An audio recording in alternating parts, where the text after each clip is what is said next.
क्या कहते हैं कि उठा के पत्थर को फेंको। देखो ये अच्छा है कि बुरा, बताओ आप लोग। एक ही बेटा है। सही है कि गलत? अब लोग हमको गाली देंगे कि गुरुजी ने बताओ संत का अपराध कर दिया। बागेश्वर धाम के पीठाधीश्वर पंडित धीरेन्द्र कृष्ण शास्त्री के दरबार में संत रामपाल की शिक्षाओं से परेशान एक महिला का परिवार पहुंच गया। इस महिला के परिवार ने बताया कि संत रामपाल की शिक्षाओं के चलते उनकी बहू नास्तिकों जैसा व्यवहार कर रही है। उन्होंने बताया कि उनकी बहू के द्वारा घर में रखे भगवान शिव को बाहर फेंकने की बात कही जाती है। दरअसल इन दिनों मंदसौर में बागेश्वर धाम पीठाधीश्वर की 3 दिवसीय हनुमत कथा का आयोजन चल रहा है और ये सिद्धियां होती हैं जो आपके मन में क्या सोच रखा है आपने वो बता देगा सामने वाला। उसके एक वो मन की वृत्ति बताने वाली सिद्धि जिसने अपनी कंप्लीट कर रखी है, साध रखी है। एक बार हमारे ताऊ के लड़के की भैंस चोरी होगी। देखिए इनके पास जो सिद्धि है जो मन की बात बता देती है, तो इससे कोई हल होने वाला तो है नहीं और ना ही आपका मोक्ष होने वाला है। बाकी आप और दलदल में फंसते चले जाएंगे। तो आपको इन चीज़ों से बचना है। तो चलिए आज हम बागेश्वर बाबा और संत रामपाल जी महाराज जी का ज्ञान आपको सुनाने वाले हैं कि आप खुद ही देखकर फैसला कर सकते हैं कि सही क्या है और गलत क्या है। चलिए तो इस वीडियो में लास्ट तक आप जरूर बने रहिए। ये आया आप सबकी स्क्रीन पर पर्चा। घर में सभी पर कृपा होगी, आशीर्वाद, घर की अर्जी स्वीकार है, पूर्ण कार्य होंगे। पति बीमार रहता, परेशान रहता एवं बेटा को जॉब हो जाएगी। बहू नास्तिकों जैसी चलती है, रामपाल नामक संत को मानती है। बागेश्वर धाम पीठाधीश्वर के पर्चे में लिख कर आया कि परिवार अपनी बहू से परेशान है। बहू संत रामपाल को मानती है और इसके कारण निराकार पूजा करती है और साकार रूप में यानी पत्थर के देवी देवताओं को मानना बंद कर चुकी है। भगवान, किसी को भगवान में पत्थर दिखाई पड़ते, हमें पत्थर में भगवान दिखाई पड़ता है। भारत का कंकड़ कंकड़ शंकर है और जो हमारी मूर्तियों को, हमारे माता पिता को, हमारे माताओं के माथे के सिंदूर को जो भी खंड विखंड करेगा अब वो समाज में स्वीकार नहीं होगा। बिल्कुल। और ये कैसे पॉसिबल है? लगाओ बुद्धि, लगाओ अपना तर्क, लगाओ पढ़े लिखे लोग जितने भी हैं जो अपने आप को विद्वान मानते हैं, लगाओ अपनी बुद्धि, तुम्हारी ठटरी। परिवार अपनी बहू से परेशान था और इसके कारण परिवार में काफी अशांति है। बागेश्वर धाम के पीठाधीश्वर ने इस परिवार को आशीर्वाद दिया कि 3 महीने में उनकी बहू ठीक हो जाएगी। माँ हम पर छोड़ो, समय लगेगा, बालाजी कृपा करेंगे, लौट के बुद्धू घर को आएंगे। इस पर्चे के बाद बागेश्वर धाम के पीठाधीश्वर ने अपने भक्तों से कहा कि वे किसी संत के खिलाफ नहीं हैं, लेकिन अपने धर्म के कट्टर हैं। जो भी लोग उनके भगवानों को मंदिरों से बाहर निकालने की बात कर रहे हैं वे सब गलत हैं। क्या कहते हैं कि उठा के पत्थर को फेंको। देखो ये अच्छा है कि बुरा, बताओ आप लोग। एक ही बेटा है। सही है कि गलत? अब लोग हमको गाली देंगे कि गुरुजी ने बताओ संत का अपराध कर दिया। हमने किसी संत का अवहेलना नहीं की, हमने एक पद्धति की बात की। तो हमारी प्रार्थना है कि अब आप लोगों को भी जगना पड़ेगा। तुम खुद हो बुजदिल, सबके सब जवाब देना नहीं जानते हो, तुम्हारे अंदर आवाज ही बुलंद नहीं है। जवाब दो, आवाज बुलंद करो और अपने मां बाप, अपने गुरु, अपने भगवान, इनके प्रति कट्टर बनो।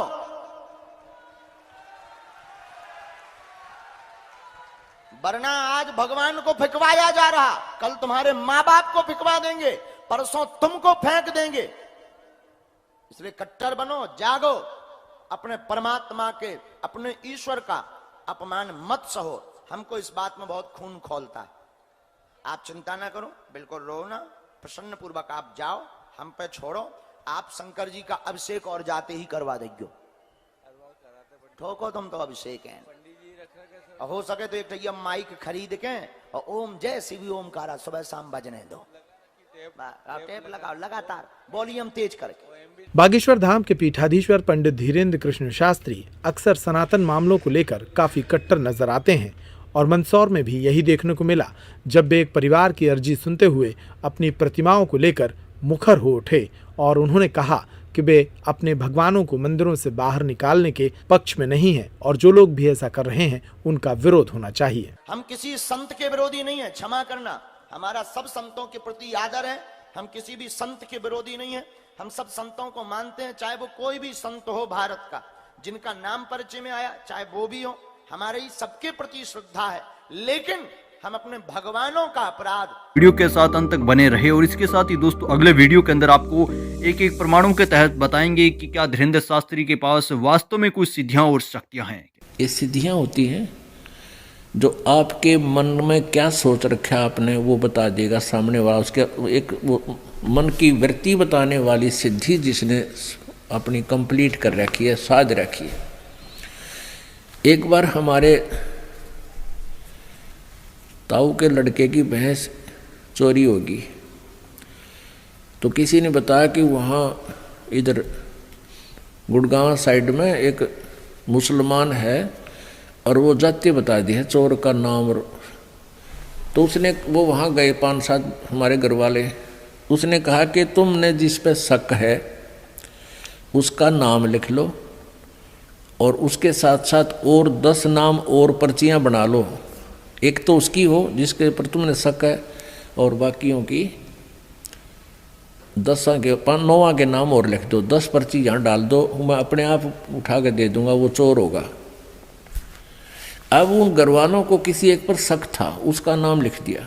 सबके जितने सेव वहाँ गए थे सबके मन में यूँ था कि यूँ पक्का चोर है, और वो पर्ची डाली, उसने वह पर्ची उठा के दे दी। वह मन की वृत्ति जाने था कि किसके बारे में सोच रहे हैं ये चोर। सब खुश हो गए, वाह भाई वाह, बड़ी बात है, तो कति सच्ची बात होगी भाई, देखा ना हम भी सोच रहे थे, इसने वह बता दी। वो आके पुलिस ने कहा था भाई अपना नाम बता दो, किस पे शक है, उन्होंने बता दिया यूँ चोर है। पुलिस ने उसको पूछताछ की, धमकाया खुरकाया, पुलिस ने कहा भाई यूँ चोर नहीं है। फिर उन्होंने किसी और पर शक कर लिया कि शायद वो है भाई पक्की बात, वो उस दिन उड़क वहाँ खड़ा था, ऐसे रात में वहाँ खड़ा था, उसने देखा था। तो वो फिर किसी दूसरे और के पास गए, एक ऐसा ही बकवाद करनी है, तो उसने भी यही कहा। ऐसे ही उन्होंने उसका नाम लिख दिया, जिस पे शक था 9 और लिख कर डाल दिए। उसने वह पर्ची निकाल दी जिस पर उन हमारे घर वालों में शक था, वो नाम निकाल के दे दिया कि यूँ चोर है। अब फिर उन्होंने फिर आगे पुलिस को बताया कि यूँ पक्का चोर है भाई, तुम कित पूछ का एक ऐसे ऐसे वहाँ। तो पुलिस वाले बोले ये बात नहीं जचती। उससे भी पुलिस ने पूछा था की, लेकिन वो भी चोर नहीं था, वो बहस नहीं पाई।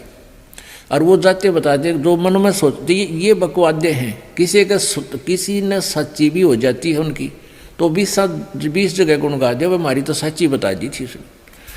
तो पुण्यात्मा ये ड्रामाबाजी हमने नहीं करनी चाहिए। तो क्या बताते हैं, एक सिद्धि निस्वासर जागे, एक सिद्धि सेवक हो आगे। मेरे मामा जी का गांव है खेड़ी दमकन सोनीपत में, और वहाँ एक गीसा पंथ का एक गीसा साहिब जिसको परमात्मा मिले थे, उसी का एक गीसा दास संत का ही शिष्य नेकी राम जी था। उसने गीसा साहिब जी की वचनों को आधार ना मानकर संसारिक जो आम लोक वेद के आधार से हठ योग करना शुरू कर दिया। उस हठ योग से उसमें सिद्धि आ गई, नींद ना हो, उसने दिन रात जागता रहता था। तो वहाँ एक आश्रम बना हुआ है, उस आश्रम की स्थापना होने का कारण जब हमने पूछा तो बताया वहाँ के व्यक्तियों ने कि नेकी राम जी यहाँ एक बनी सी थी, वन था छोटा सा, उसमें बैठ गया आके और ज्ञान प्रचार करे और दिन रात जाग गए। तो वहाँ 1-2 सेवक रहने लगे। उन्होंने कहा यो महात्मा जी ना दिन में सोता ना रात में। तो लोगों ने छुप कर देखा कई दिन तक, भाई सचमुच ना दिन में सोता ना रात में सोता, ये तो महाराजा पड़ा है। उसका उड़े एक आश्रम बना दिया, मंदिर बना दिया, उसकी पूजा शुरू करने लगे हैं, और आज कुछ भी कोई ना उसका पल्ले। तो इस प्रकार हम भ्रमित हो जाते हैं। एक सिद्धि निस्वासर जागे, एक सिद्धि सेवक हो आगे।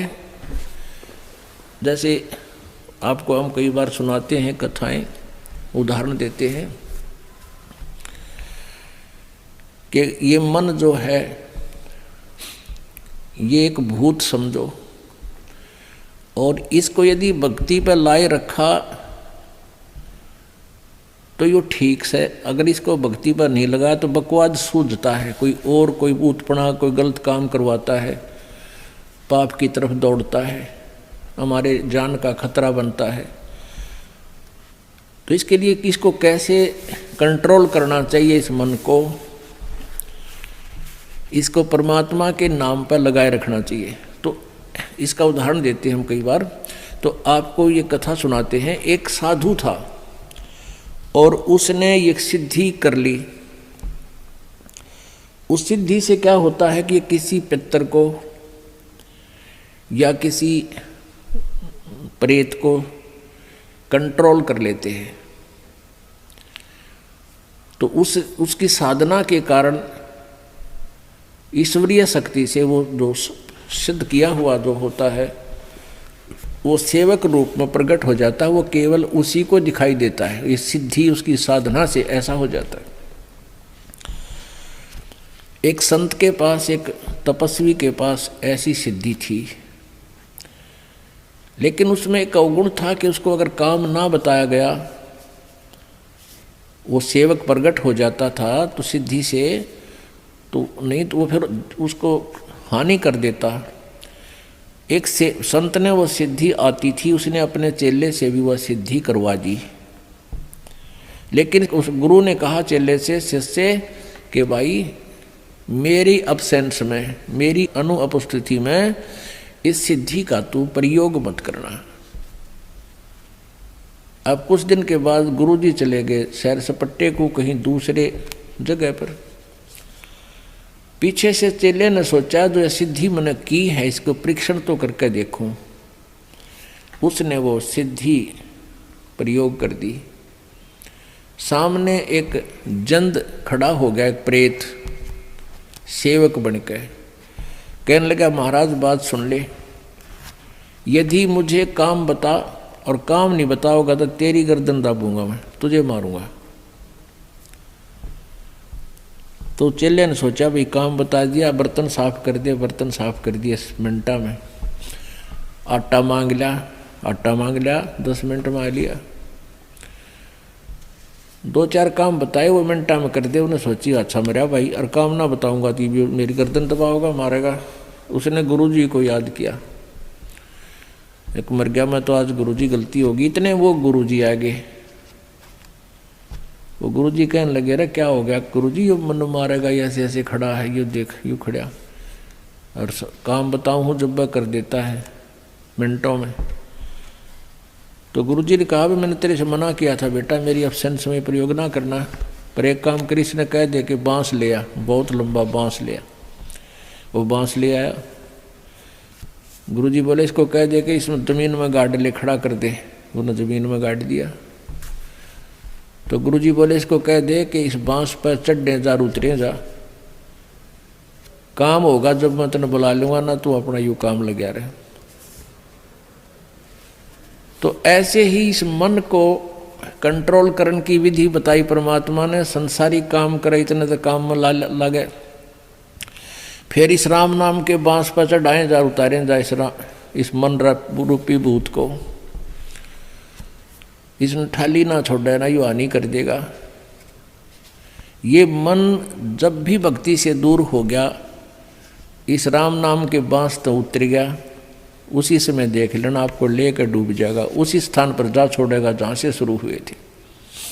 तो ये बता रखा कि एक सिद्धि निस्वासर जागे, दिन रात जागे, एक सिद्धि सेवक हो आगे, एक सिद्धि स्वर्गापुर धावे, एक सिद्धि जो सब गठ छावे, एक सिद्धि सब सागर पीवे, एक सिद्धि जो बहुजुग जीवे।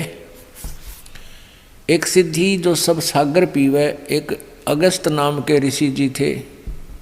उन्होंने सारे जीवन में एक सिद्धि प्राप्त कर ली, सारे सागर पीने की।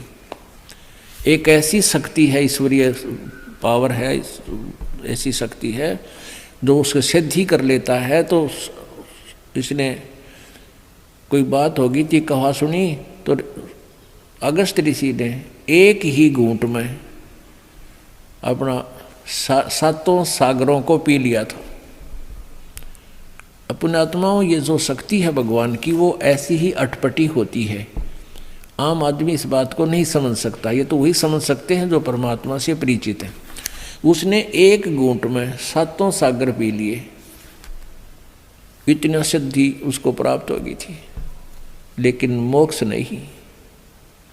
फिर प्रार्थना करने पर कहते हैं वापस उसने कुरला कर दिया, सारे सातों सागर फिर परिपूर्ण हो गए। ये ऐसा हो जाता है क्योंकि ये पूरी ब्रह्मांड सारे बीज रूप में ही थे और परमात्मा के पास सुरक्षित थे। परमात्मा के ही देन थी, परमात्मा ने इनको बनाया था। ऐसा हो सकता है, लेकिन कहने का भाव यह कि ऐसी सिद्धि सातों समुद्रों को पी लेना और फिर भी मोक्ष नहीं, ये सिद्धियां होती हैं। एक सिद्धि कष्ट तन जा रहा, एक सिद्धि तन हंस न्यारा, एक सिद्धि जल डूब न जाई, एक सिद्धि जल पैर न लाई। एक सिसाना गांव है सोनीपत जिले में, सिसाना, और सिसाना गांव में एक ईसाईपंथी से संबंधित था एक व्यक्ति, साधक, नेकीराम परंपरा से। तो वही हठ योग करके उसने सिद्धि प्राप्त कर ली। क्या सिद्धि थी उसके पास? वहाँ के गीताबी की बात है हमारे सामने की। कहते हैं इस महाराज जी ये तालाब में निकल जाता है, कीचड़ में निकल जाता है, इसके पैर के पानी ना लगता, इसके पैर का जल गीला नहीं करता इसको। और कई बार लोगों ने देखा, व्यक्तियों ने, फिर वो महाराज बना लिया और सिसाने में उसका चमटा गाड़ दिया, इतना बड़ा आश्रम बना रखा और नाम लिख दिया नारायण महाराज। वो नारायण नारायण क्या करता, उसका नाम मैं नारायण रख दिया, उसका वैसे वास्तविक नाम कुछ और है। तो इस तरह के ड्रामाबाजियों से हम भगवान से दूर होकर के इन सिद्धि युक्त व्यक्तियों पर आश्रित हो गए, जो वो भी जन्म बर्बाद कर गए और अनुयायी भी बर्बाद हो गए। अभी आपने देखा बागेश्वर बाबा उर्फ धीरेन्द्र शास्त्री को। देखिए अभी आपको मैंने जो वीडियो दिखाई है इसमें बागेश्वर बाबा ने कहीं भी आज तक शास्त्रों को खोलकर कोई भी ज्ञान नहीं बताया है।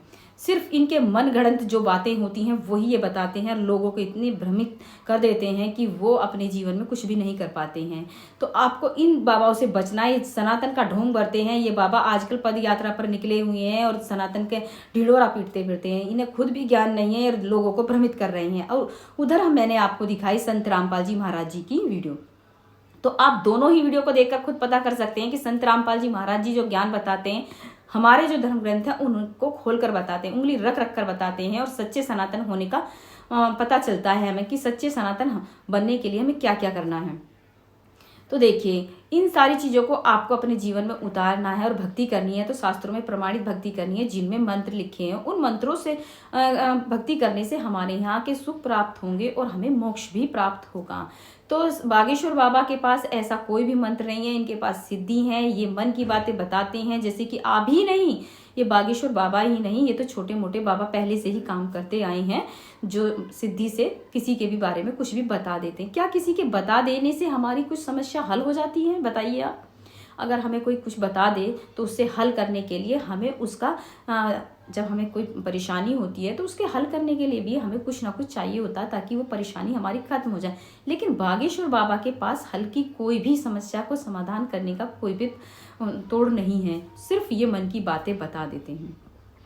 तो ऐसे बाबाओं से आपको बचना है और आपको शास्त्रों के आधार से भक्ति करनी है ताकि यहाँ का भी सुख मिले और आपको मोक्ष भी मिल जाए।